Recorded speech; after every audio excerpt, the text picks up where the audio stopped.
Hello friends, good afternoon. I am Dr. Amar Shah.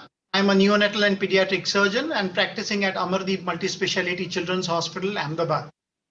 Today we will be talking about a very important topic which pediatricians deal uh, in their practice day in and day out, and which is acute abdominal pain in children. We've recently concluded the Ganesh festival. We pediatric surgeons follow Lord Ganesha quite closely. The main things that highlight Lord Ganesha is he has tiny eyes. The pediatric surgeons need to closely watch how the child looks like when it comes to your outpatient clinic. Ganesha has large ears. We pediatric surgeons need to have large ears, and we need to be hearing closely and thoroughly what the mother says regarding the problems that the child has. Many pediatric surgical problems can be dealt with just by close observation and intent hearing of the history that the mother gives to the doctor. A big belly. A big belly that Lord Ganesha has may not be good for everyone, not for the surgeons, neither for our little patients. So abdominal pain in children is basically a 70-30 combination. 70% of the problems are acute problems, whereas 30% of this cake is recurrent abdominal pain. Today we'll be dealing with the acute problems only. So the child has acute abdomen, but it does not take long for this acute abdomen to become an acute abdomen. So in order to identify whether the child has got an acute abdominal problem or not, we need to know what is the extent of the abdomen. The important point to remember is that the abdomen is not the surface of the anterior abdominal wall. It is an entire compartment. The abdomen extends anteriorly from the nipple to the pubis, and posteriorly it also involves the back and the spine. Now, the examination of the back and the spine is commonly left out when we examine the abdomen. And sometimes pathologies which may be lying there and which may be causing acute abdominal problems may be missed. The third and the most important thing is the scrotum, perineum, and the inguinal region. Now, these three areas are commonly missed by most of the clinicians when they examine a child with an acute abdomen. Sometimes a problem like an acute scrotum or an abscess or an obstructed inguinal hernia may also give rise to an acute abdomen. But unless you've exposed the child and examined the scrotum, perineum, and the inguinal regions, these things may get missed. Why is the acute abdomen important? An acute abdomen in the child can be dangerous, it can be catastrophic, and it may present as a serious emergency. Now, there are special problems that a child with acute abdomen has that we need to deal with. These are hypovolemia, dehydration, acid-base imbalance, aspiration of the vomit in the lungs, splinting of the diaphragm leading to respiratory problems, bacterial proliferation, poor defense in a child who is slightly immunocompromised, and poor thermoregulation. So the success of surgery in any child with acute abdomen depends on these four important criteria. The first is an early diagnosis. Second, adequate pre-operative preparation. That is, adequate hydration, adequate antibiotics, and general care of the child. Precise surgery. Now, this is very important for pediatric surgeons. When you are dealing with a pathology, you have to target that pathology, deal with it, and be out as early as possible without messing around. Precise surgery is very important because the longer the surgery lasts, the longer would be the higher would be the morbidity and related complications. And we should not forget post-operative care. So this is a four-pronged approach which is important to deal with any child with an acute abdomen who is undergoing a surgical treatment. If any of these four parts are not dealt with properly, then the results may be compromised. So whenever as a clinician you see a child with an acute abdomen, you should rather transfer the child to a pediatric surgeon straight or to the right. You should first look and think what this child should have or this child could have. You should act. Okay. So if there is a child with an acute abdomen and the child is hypovolemic, then it might be worth putting in an IV cannula and giving the child an IV bolus. If the child is grossly distended, putting in a nasogastric tube in order to prevent aspiration of the vomit may also be a life-saving procedure for the child. So before transferring the child, if these tiny things are taken care of, then it could make a huge difference in the outcome of the child. And it may also lead the child to reach the pediatric surgeon in a good and safe condition. Now, on our part, on the pediatric surgical part, there are three cardinal questions that the surgeon needs to answer. First, is the operation absolutely necessary? Can it be avoided? This is a thing that we have always to keep in the back of our mind as pediatric surgeons. That before we are opening up the child, we should be 100% sure that this operation is absolutely necessary. Second, is the operation urgently required? So if the child comes in a state of shock, in septicemia, or in a compromised condition in the middle of the night, or a perforated appendicitis, now is this surgery urgently required? Do you need to operate this child in the middle of the night? And can it be postponed to a later day? Not all the emergencies or not all the acute abdomens need to be opened up in the middle of the night. Sometimes stabilizing the child can also make a huge difference in the surgical outcome. The third and the most important thing, as I said before, what is the minimum surgical intervention that will suffice? So you need to go in, deal with the pathology, not unnecessarily mess around and come out. This will lead to a quick and uneventful recovery. So let's see what are the different types of abdominal pain that we can discuss. First is the visceral pain, somatic pain, and referred pain. So what is the characteristic of visceral pain? Visceral pain is normally dull or cramping pain. It is insidious and generalized. The pain is sensitive to distension, ischemia, squeezing, and torsion. This visceral pain is insensitive to heat, cutting, or electrical shock. Now, how can the visceral pain localize? It all depends upon the embryonic origin of the organ which is having a problem. All the organs which arise from the foregut, the pain of those organs would be localized to the epigastrium. For example, any organ from the oropharynx to the second part of the duodenum, which includes the ampulla of Vater, the liver, biliary tree, pancreas, and the spleen, any problem with these organs, the pain would be localized to the epigastric region.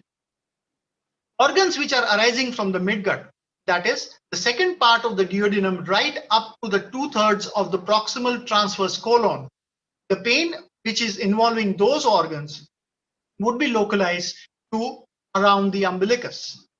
And from the distal 1/3 of the transverse colon to the anal canal, the organs which are, this is arising from the hindgut, and pain related to these organs would be localized in the hypogastrium or in the pelvic region.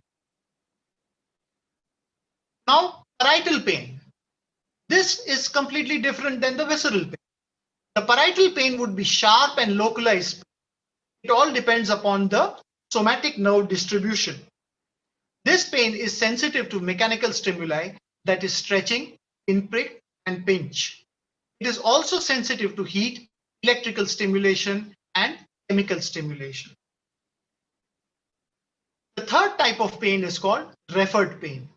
The character of this pain is that the pain is perceived distant from its source, and it results from convergence of the nerve fibers at the spinal cord, and it produces symptoms and not signs. That is, there won't be tenderness over the area. As shown in this figure, problems which are involving the gallbladder or the diaphragm would be referred to the shoulder. Now, what can be the possible pathologies when the child comes to you with abdominal pain? Now, most of the problems can be sought about or maybe thought about in the mind when you see where exactly the pain lies. Now, if the pain is located in the central abdomen, it could be either early appendicitis, subacute obstruction, acute pancreatitis, mesenteric thrombosis, and acute gastritis.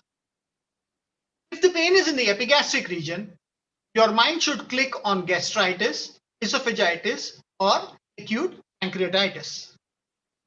Pain in the right upper quadrant can be because of cholecystitis, choledochal cyst, acute pancreatitis, retrocecal appendicitis, right lower zone pneumonitis, or even a subphrenic abscess. The left upper quadrant pain can be because of gastritis, pneumonitis, again pancreatitis, splenic problems like splenic abscess or splenic trauma, acute perinephritis, or subphrenic abscesses on the left side. The right iliac fossa, as we all know, classical area for appendicitis, mesenteric adenitis, ovarian cysts, ureteric colic, Meckel's diverticulum, and biliary colic. The left iliac fossa is the most common site when there is constipation, enterocolitis, ureteric colic, and ovarian cyst. The suprapubic region or the hypogastric region, when pain is present there, think of the pathologies like acute urinary retention, urinary tract infection, cystitis, or constipation. So just by identifying the areas where the pain is present, your mind can think about the possible pathologies, and investigations can accordingly be ordered after a thorough clinical examination. Now, how is the progression of the pain?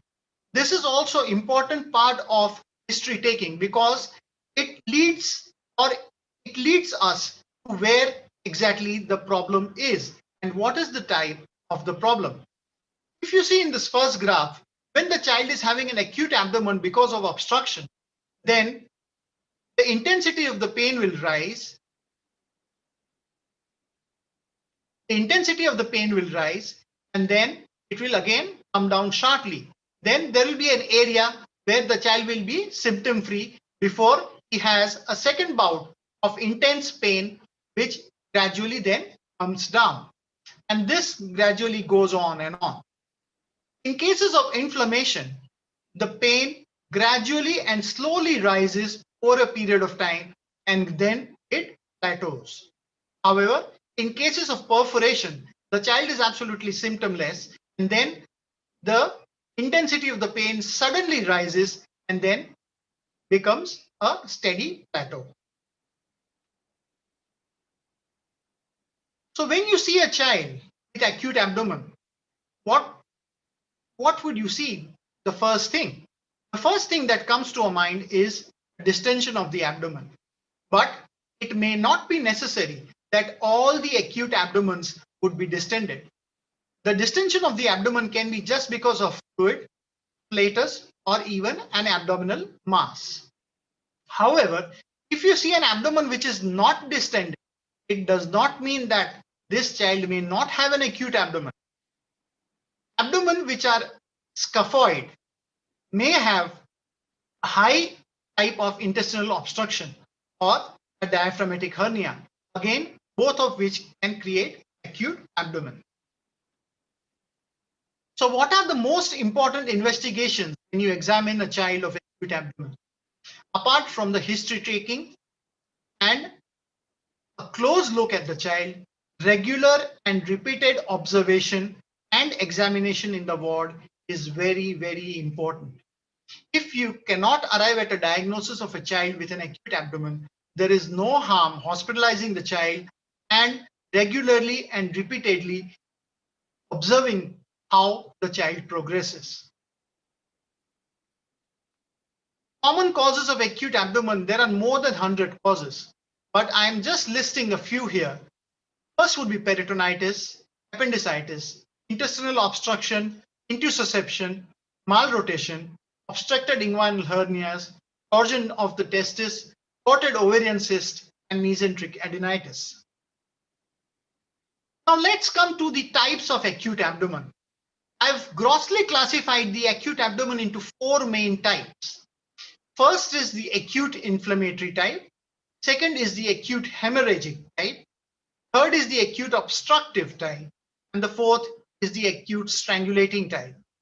We'll now be discussing one each, one after the other. So let's come to the inflammatory type of acute abdomen. This is what is called peritonitis. Peritonitis again is of three types: primary, secondary, and special peritonitis. Primary peritonitis, as we all know, is quite rare. It is most commonly seen secondary to omphalitis, septicemia. But the important thing that the clinician should make sure is that the child does not have a perforation.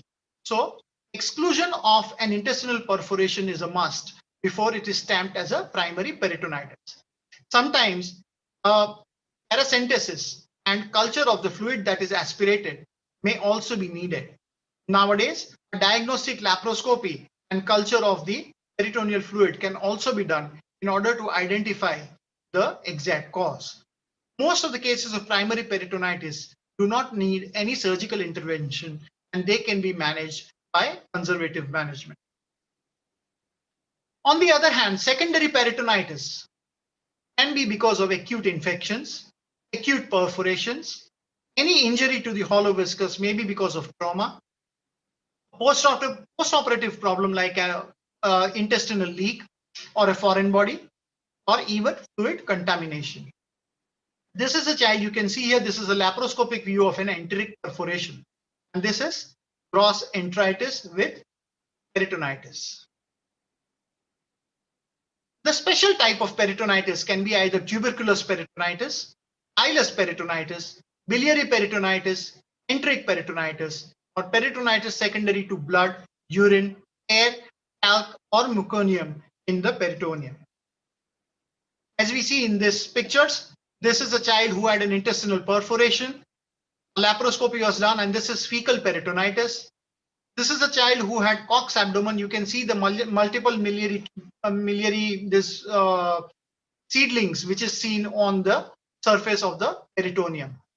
This is a child who had a perforated appendicitis, and this is frank pus, which is seen in the pelvis. And this is eyeless peritonitis. Now, the most common cause of inflammatory peritonitis is acute appendicitis. I'll just be discussing 4 or 5 slides of acute appendicitis because this is one of the most common causes of peritonitis that we see in the pediatric age group. Now, the appendix does not grumble. It either screams or it remains silent. The interesting thing is that only 1/3 of the children have classic symptoms of acute appendicitis. And younger the child, more are the chances that the child may present to you with perforation. Appendicitis is extremely rare in neonates. The incidence is also not that common, but it is about 4 in 10,000 in children between 2 and 14 years of age.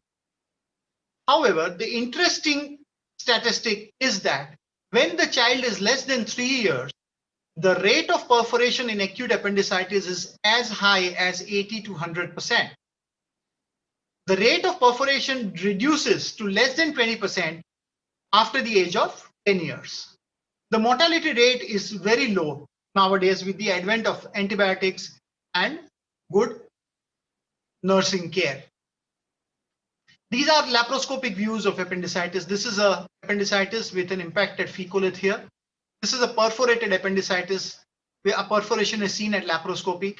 Now this slide I have put in just to see how close the appendix is to the fallopian tube. This is the right-sided ovary and the fallopian tube, and this is the perforated appendix. So many a times when the appendix gets perforated, it may cause some intrinsic damage to the right fallopian tube, and it may have problems with a single tubal blockage in the future. WBC count is neither sensitive nor specific for diagnosis of appendicitis. However, a higher count of more than 15,000 may suggest an appendicular perforation. Ultrasound scan is more than enough to diagnose appendicitis apart from a good clinical examination. The overall sensitivity is quite high of almost 85%, and the specificity is almost 94%. The positive features on ultrasound scan is a transverse diameter of more than 6 millimeters of the appendix, a wall thickness of more than 2 millimeters, fluid in the appendiceal lumen and around, and severe probe tenderness on ultrasound examination.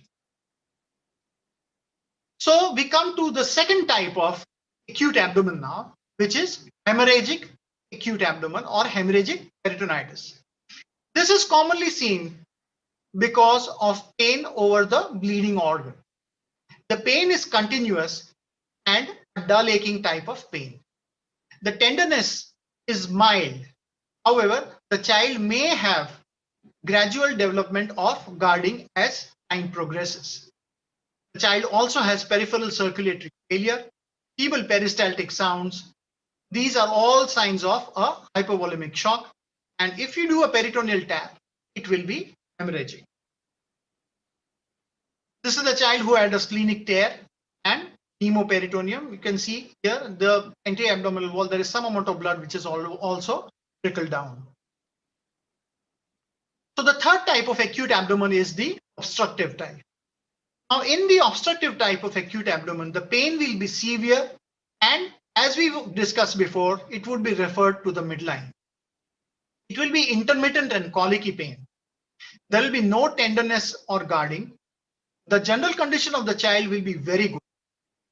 Vomiting would be of an obstructive type. That is, the child will have either a green or yellow vomit. The pulse rate decreases when the child has an acute attack of pain. This will of course be associated with abdominal distension and hyperperistaltic sounds or loud peristaltic sounds. When there is mechanical obstruction, there will be a clinical entity with a cause. The patient would be fresh and alert. There will be specific features of intestinal obstruction like visible bowel loops or green vomiting. Peristalsis would be loud and exaggerated, and investigations like an X-ray abdomen will show clear-cut air and fluid levels. Now, if the obstruction is a functional obstruction, unlike the mechanical obstruction, the obstruction would be a part of a general illness. The child would not be fresh, but would be ill and listless. The picture would be a diffuse picture with many other systemic features. Peristalsis may be weak or absent. And if you do an X-ray abdomen, it will show a generalized gaseous distension with vague fluid levels, but not the classical stepladder pattern that you see in mechanical obstruction. In a child with acute obstruction, the X-ray features are more than diagnostic for the child. Now, the main thing to see in a pediatric X-ray is the gas pattern. If the gas pattern is high and complete, that is, you see gas only in the upper abdomen of the child and the remaining abdomen is gasless, then there are three possibilities. First, the child may be having a malrotation. Second, a duodenal atresia, or a proximal small bowel atresia like a jejunal atresia. So here what happens is that the air cannot go beyond the duodenum or the jejunum. So the gas pattern would be a high gas pattern and it will be complete. That is, air cannot go beyond the jejunum, and so the rest of the abdomen would be completely gasless. However, if the gas pattern is high and incomplete, that is, you see more amount of gas in the upper abdomen, but then you see a few scattered bubbles in the distal abdomen also, then the possibilities could be again a malrotation, Unlike duodenal atresia, the child may have duodenal stenosis. That is, the child may have a duodenal web with a small hole, which may allow some amount of air to skip through it and go into the distal bowel, or jejunal stenosis. As you can see here, this is the classical duodenal atresia. You can see this is an upper small bowel obstruction. There is only two gas bubbles which is seen, and the rest of the abdomen is completely gasless. This is the classical step ladder pattern which is seen in intestinal obstruction. Again, this is a proximal small bowel obstruction, and hence only in the upper abdomen you can see the dilated gas-filled bowel loops, and the remaining abdomen is almost gasless. Now, when the gas pattern is low, you have to think of other causes. Whenever you see scattered gas patterns like this, along with calcification, think about meconium peritonitis. If there is no calcification but very few air fluid levels, then meconium ileus may also be a possibility. Now, in these children, it is very important to go ahead with a contrast enema, because a contrast enema will help you to identify whether the colon is a used colon or an unused colon, and you can then take your clinical suspicion to a second level. Coming to the third type of acute abdomen, which is the strangulated type. Now, in strangulated acute abdomens, the pain is severe and it is referred to the midline. The pain is of an obstructive type. That is, the pain will come in huge bouts, then will slowly go down. The child will remain asymptomatic for a few minutes, and then again the pain will reappear. The vomiting will be of an obstructive type. That is, the vomiting would be yellow or green. The child may have generalized features of shock. Tenderness may be present if there is a site of strangulation. Like in this child who has a strangulated inguinal hernia, if you palpate over the inguinal region, you will have area of tenderness. Peristaltic sounds will be reduced or absent, and the general condition of the child would be quite proxemic. These are again examples of acute strangulated type of abdomen. This is intussusception. This is malrotation without volvulus. And this is malrotation with volvulus, where the entire small bowel has become gangrenous. So the child's plea to the surgeon, when a child with an acute abdomen comes, the child's only plea to the surgeon is, "My dear surgeon, beware, haste not. Please do not rush into surgery. Please listen to my mother. Listen to what history my mother gives, and then examine me and re-examine me.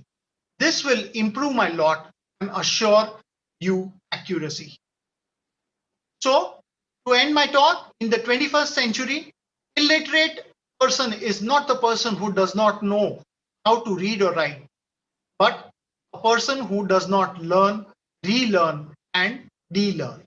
We sometimes need to de-learn what we've learned in our residency days, because science is fast progressing and concepts are also quickly changing from what they used to be. So with that, I'd like to end my talk. If there are any questions, you can feel free to ask, or you can mail me on my email address, which is shahamar22@gmail.com.